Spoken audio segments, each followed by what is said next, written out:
Hello everybody, this is the Midwest Fan Collector. Here we have a early to mid 70s small Kmart box fan. I picked this up at Fanimation from a friend of mine, and I really love this fan. I've been looking for one for quite some time.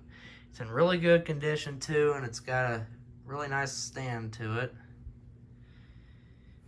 It's actually got one of my favorite Kmart logos that they used on these box fans with the red K. It's in really good shape. There's no rust. Just a couple little rust spots, that's it. No broken grill slabs. Overall, a nice fan. It will start it out on low. It's got a really nice startup sound. It's a very good sleeper fan. Start off going on medium. I always did love that wind-up sound. And now we will go to high.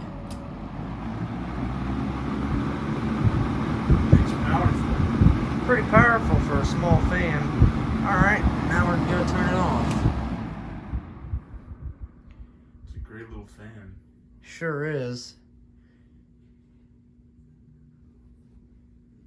Alrighty folks, I hope you enjoyed the video and more to come later.